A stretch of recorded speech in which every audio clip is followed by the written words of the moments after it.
ये जो कॉकरोच जनता पार्टी बनी है, ये 4 दिन की चांदनी बन के रह जाएगी अगर तुम इस पार्टी से, इस सोच से, इस मूवमेंट से एक फैन की तरह जुड़ोगे तो। कॉकरोच जनता पार्टी, कॉकरोच जनता पार्टी, कॉकरोच जनता पार्टी। सवाल ये है कि क्या ये फॉलोअर्स जो बुरी तरह बढ़े, ये फॉलोअर्स खरीदे नहीं जा सकते? क्या इस बोट्स की दुनिया में इन सोशल मीडिया फॉलोइंग नंबर्स पे भरोसा किया जा सकता है? क्या ये 2-4 हफ्तों का शॉर्ट ड्रामा नहीं है?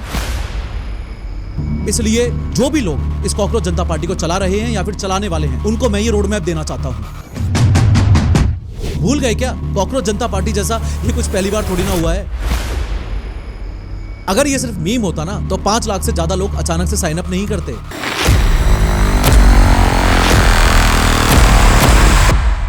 सोचो जरा, एक लफ्ज जो देश की सबसे ऊंची अदालत से एक गाली बन के निकला और सिर्फ 24 घंटे बाद उसी लफ्ज के नीचे 37 लाख लोग आ खड़े हुए। एक मीम, एक मजाक, देखते ही देखते एक पूरी satirical online political party kind of बन गया। नाम कॉकरोच जनता पार्टी। और अगर तुम ये सोच रहे हो कि ये सिर्फ एक वायरल ट्रेंड है जो 2-3 दिन में ठंडा पड़ जाएगा, तो हो सकता है तुम सही हो, पर हो सकता है तुम गलत भी हो। 15 मई 2026 सुप्रीम कोर्ट की एक ओपन हियरिंग चल रही थी। रिपोर्ट और ओरल ऑब्जर्वेशंस जो वायरल हुई, उनके according honourable chief justice Suryakant ने कहा कि देश के बेरोजगार नौजवान कॉकरोचेस जैसे हैं, जिन्हें ना कोई नौकरी मिलती है, ना प्रोफेशन में कोई जगह, और इनमें से कुछ मीडिया बन जाते हैं, कुछ सोशल मीडिया, कुछ आरटीआई एक्टिविस्ट, और फिर ये कॉकरोचेस सब पे अटैक करने लगते हैं। इतने पे बात रुकी नहीं, उन्होंने आगे जोड़ा ये पैरासाइट्स ऑफ सोसाइटी हैं, यानी वो कीड़े जो समाज का खून चूस के जीते हैं। अगले ही दिन 16 मई को एक 30 साल का लड़का सामने आया, नाम अभिजीत दीपके। वो कभी आम आदमी पार्टी की सोशल मीडिया टीम का हिस्सा रहा था 2020 से 2023 तक। उसने एक्स पर एक सिंपल सा गूगल फॉर्म डाला और साथ में लिखा सारे कॉकरोचेस के लिए एक नया प्लेटफॉर्म। और बस यहीं से जन्म हुआ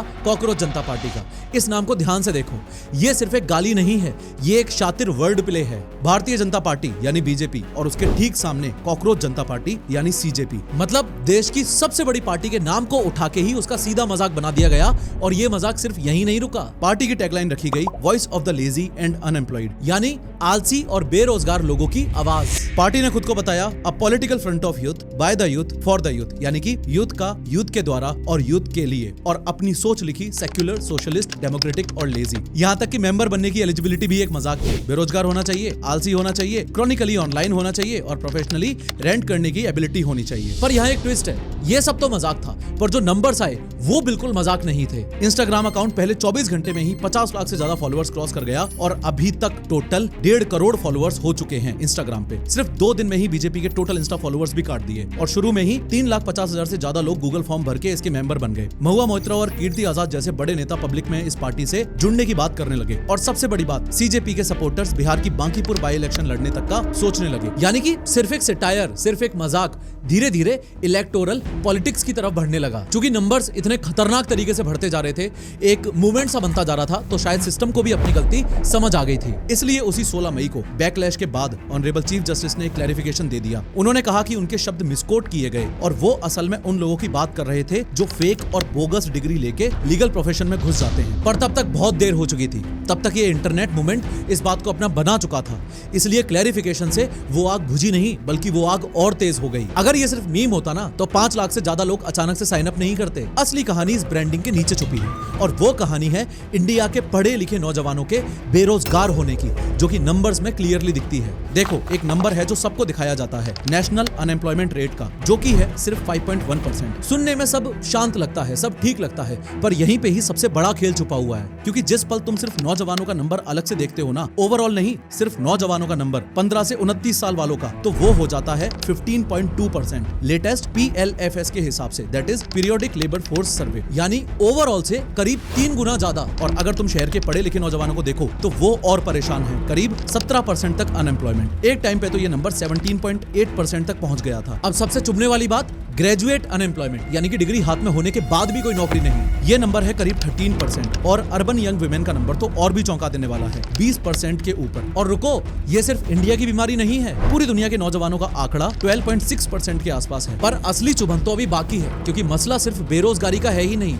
मसला है एम्प्लॉयबिलिटी का। मतलब डिग्री तो मिल रही है लेकिन काम करने लायक स्किल्स नहीं मिल रही। Colleges, education system properly design नहीं है। एक रिपोर्ट मर्सल मेटल की ग्रेजुएट स्किल इंडेक्स कहती है कि देश के सिर्फ 42.6% ग्रेजुएट्स ही काम के लायक हैं और ये नंबर 2023 से और नीचे गिरा है। लगातार गिरता हुआ नंबर है ये। दूसरी रिपोर्ट इंडिया स्किल्स रिपोर्ट थोड़ा अलग आंकड़ा देती है, करीब 56%। दोनों के नंबर्स अलग इसलिए हैं क्योंकि नापने का तरीका अलग है, पर दोनों घुमा फिरा के एक ही बात कह रहे हैं कि देश के आधे से ज्यादा ग्रेजुएट्स नौकरियों के लिए तैयारी नहीं है। और आईटीआई और पॉलिटेक्निक वालों का हाल तो और खराब है। आईटीआई में तो ये नंबर 33% तक गिर जाता है और पॉलिटेक्निक में तो और भी बुरी हालत है, 46% तक गिर जाता है। अब तुम समझ रहे हो ना ये गुस्सा आता कहां से है। जब पढ़ाई और नौकरी के बीच में गड्ढा इतना बड़ा हो तो अंदर एक ही फीलिंग बैठ जाती है कि यार सिस्टम ने तो हमें गिना ही नहीं। और इसलिए ही कॉकरोच जनता पार्टी के पीछे जो एनर्जी है ना, वो एनर्जी आलस की नहीं है, वो एनर्जी एक गुस्सा है। वो एक ऐसी पूरी पीढ़ी का गुस्सा है जिसने डिग्री ली, जिसने एग्जाम्स दिए, जिसने रात रात भर जग के पढ़ाई की और फिर भी खुद को सिस्टम के बाहर खड़ा पाया। और ऐसी पीढ़ी के कानों में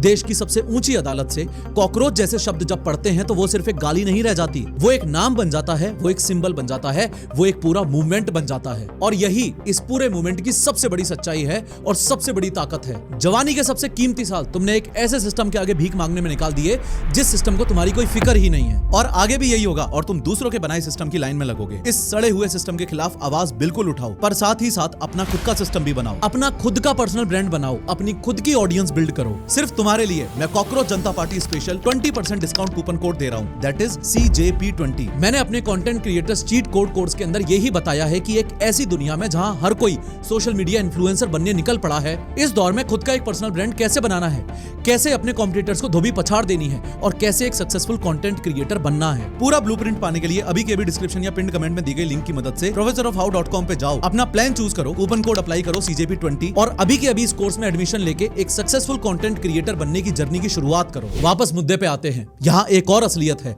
जो शायद उतनी मीठी नहीं है। सवाल ये है कि क्या ये फॉलोअर्स जो बुरी तरह बढ़े, ये फॉलोअर्स खरीदे नहीं जा सकते? क्या इस बोट्स की दुनिया में इन सोशल मीडिया फॉलोइंग नंबर्स पे भरोसा किया जा सकता है? क्या ये 2-4 हफ्तों का शॉर्ट ड्रामा नहीं है? क्योंकि ताकत एक चीज है और उस पूरी ताकत को जीत में बदलना बिल्कुल दूसरी चीज। वायरल हो जाना एक बात है, पर जीत जाना बिल्कुल अलग बात है। ये जो कॉकरोच जनता पार्टी बनी है, ये 4 दिन की चांदनी बन के रह जाएगी अगर तुम इस पार्टी से, इस सोच से, इस मूवमेंट से एक फैन की तरह जुड़ोगे तो। लेकिन यही पार्टी यूथ को एक सही डायरेक्शन में भी ले जा सकती है, लेकिन सिर्फ तब जब तुम इससे एक क्रिटिकल थिंकर बन के जुड़ोगे। क्योंकि यही तो फर्क है एक फैन में और एक सोचने वाले इंसान में। क्रिटिकल थिंकर सबसे पहले अपनी कमजोरियों को पकड़ता है, अपनी सोच की कमजोरियों को पकड़ता है। और अगर तुम ध्यान से देखोगे तो इस पूरे CJP के मॉडल में 5 बड़ी कमजोरियां हैं। पहली और सबसे बड़ी, साइन अप कर देना, वोट डालना नहीं होता।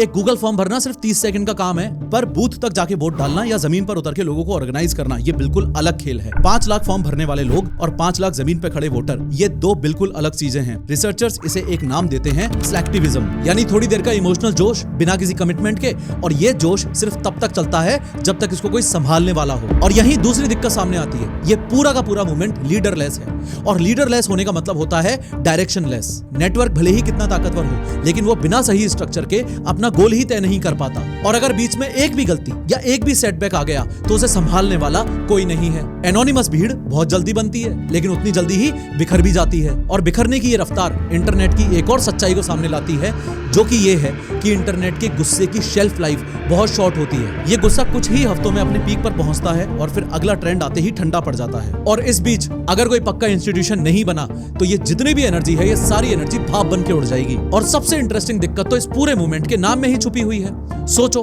लेजी, अनएम्प्लॉयड, कॉकरोच, इस गाली को अपना नाम बना लेना एक तरफ तो बहुत पावरफुल है, पर इसमें एक छुपा हुआ खतरा भी है। अगर तुम्हारी पूरी पहचान ही शिकायत और आलस पर टिक जाए तो धीरे धीरे ये सोच मैं बदल सकता हूं वाली ताकत की जगह मेरे साथ गलत हुआ है वाली शिकायत की तरफ मुड़ जाती है। और यही बात हमें इस पूरे मूवमेंट की सबसे कमजोर कड़ी पे लेके आती है।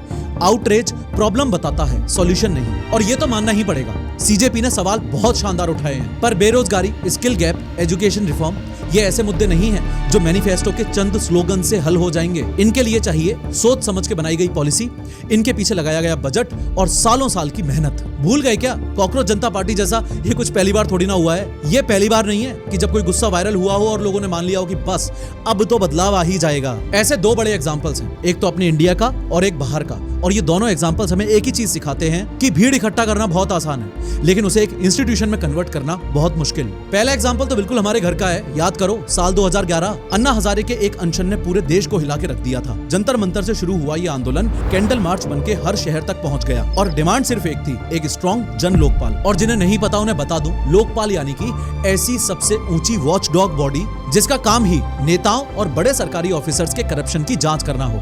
लेकिन आखिर में क्या हुआ? आंदोलन के अंदर ही फूट पड़ गई। अन्ना खुद पॉलिटिक्स से दूर रहना चाहते थे, पर अरविंद केजरीवाल पॉलिटिक्स में उतर गए और 2012 में आम आदमी पार्टी बन गई। जिस ओरिजिनल जन लोकपाल बिल के लिए इतना सब हुआ था, वो तो 2011 में पास ही नहीं हो पाया। लोकपाल और लोकायुक्तास एक्ट आया भी तो 2013 में। लोकायुक्त यानी कि ठीक वही चीज, बस स्टेट के लेवल पर देश का पहला लोकपाल जिसके लिए लाखों लोग सड़कों पे उतरे थे, वो तो 2019 तक अपॉइंट ही नहीं हुआ। यानी पूरे 8 साल इतनी बड़ी लहर का ठोस रिजल्ट इतनी धीरे आया, ये भी एक सोचने वाली बात है। और ये सिर्फ इंडिया की कहानी नहीं है। ठीक इसी दौर में 2010 से 2012 के बीच दुनिया के दूसरे कोने में एक और बहुत बड़ी बगावत खड़ी हो रही थी। Tunisia, Egypt, Libya, Syria. यहाँ के नौजवानों ने हाई अनएम्प्लॉयमेंट, गरीबी और करप्शन के अगेंस्ट फेसबुक, ट्विटर और यूट्यूब के जरिए एक ऐतिहासिक बगावत कर दी और सोशल मीडिया ने पूरी सरकारों को उखाड़ फेंकने में पूरी मदद की। सोशल मीडिया एक पुराने सिस्टम को तो गिराने में कमाल है, लेकिन एक नए सिस्टम को बनाने में उतना ही कमजोर। एग्जैक्ट सेम नेपाल वाला केस। नेपाल में भी जेनजी मूवमेंट ने एग्जिस्टिंग सरकार तो गिरा दी, उसकी जगह जो बना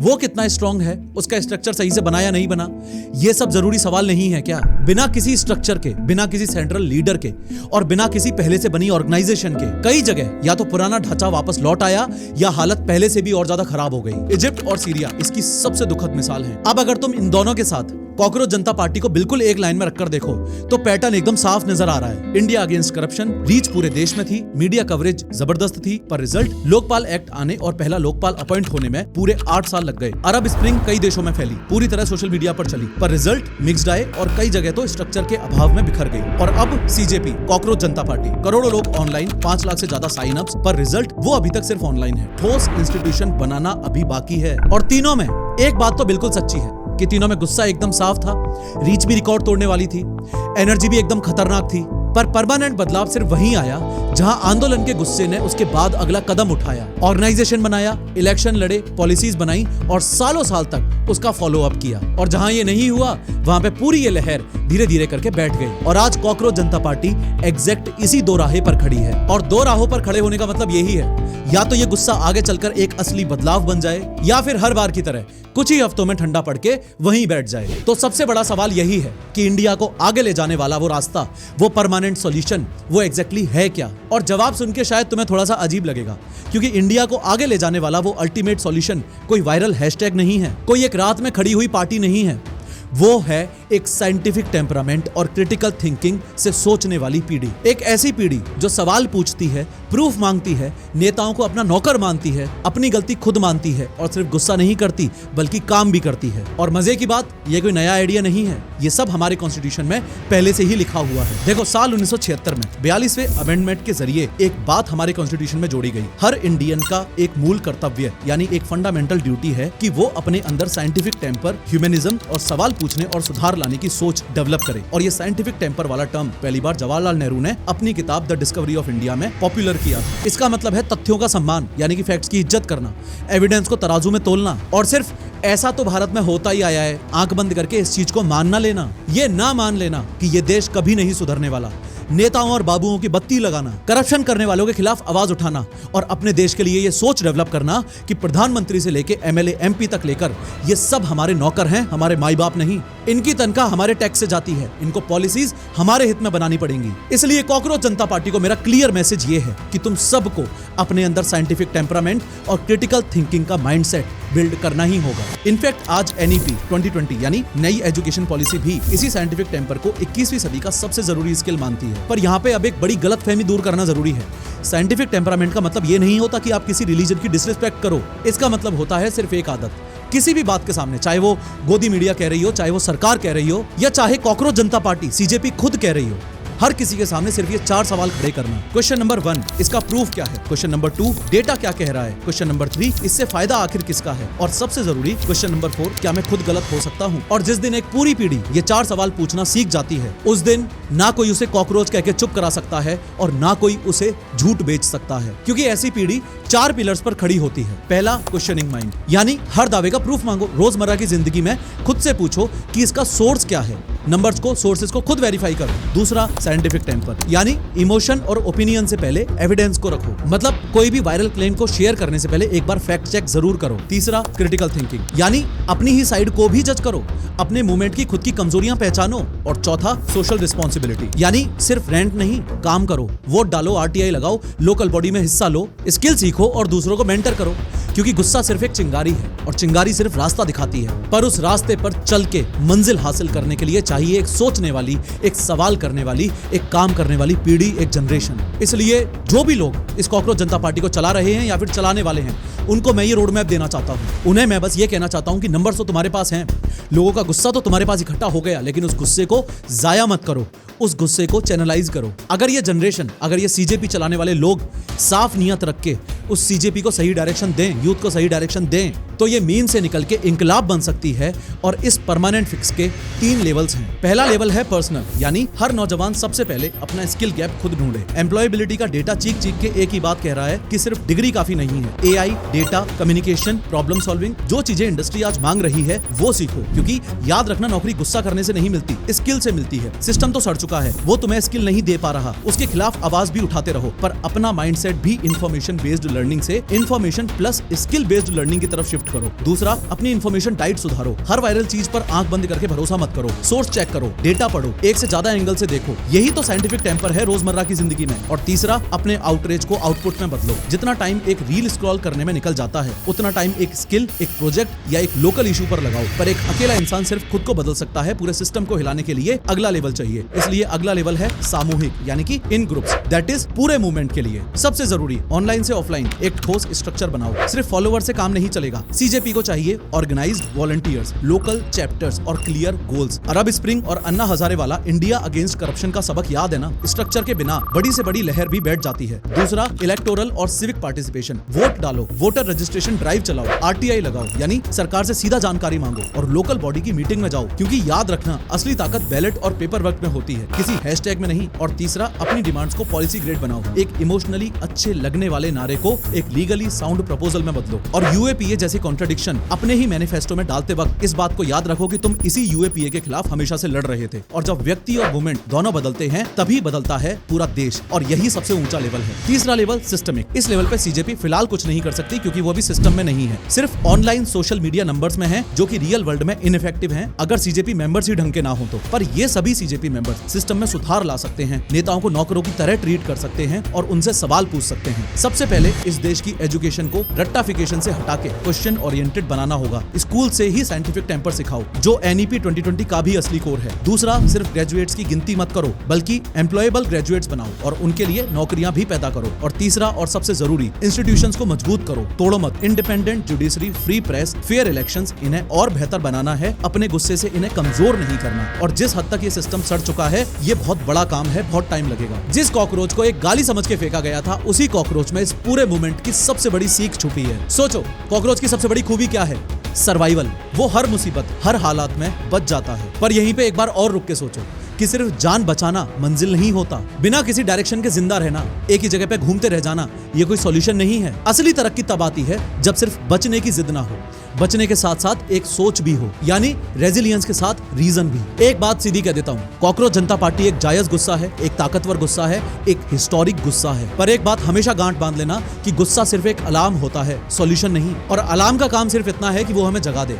अब इंडिया को आगे वो पीढ़ी लेके जाएगी जो उस अलार्म से जग जाए, ना कि वापस चादर ओढ़ के सो जाए। एक ऐसी पीढ़ी जो उठेगी, सवाल पूछेगी, स्किल सीखेगी, नेताओं को अपना नौकर समझेगी और अपने गुस्से को भी लॉजिक के फिल्टर से निकालेगी। क्योंकि आउटरेस तो सिर्फ एक शुरुआत है, असली गोल है एक ऐसी जनरेशन, ऐसी पीढ़ी बिल्ड करना जो क्रिटिकल थिंकर्स और साइंटिफिक टेम्परामेंट वाले लोग हों। फिर से याद दिला दूं, कंटेंट क्रिएशन कोर्स पे इंसेन 20% डिस्काउंट के लिए कूपन कोड है CJP20। अभी के अभी डिस्क्रिप्शन और पिंड कमेंट में दी गई लिंक्स की मदद से professorofhow.com पे जाके अपना प्लान चूज करो, डिस्काउंट कूपन कोड अप्लाई करो और कोर्स में एडमिशन लो।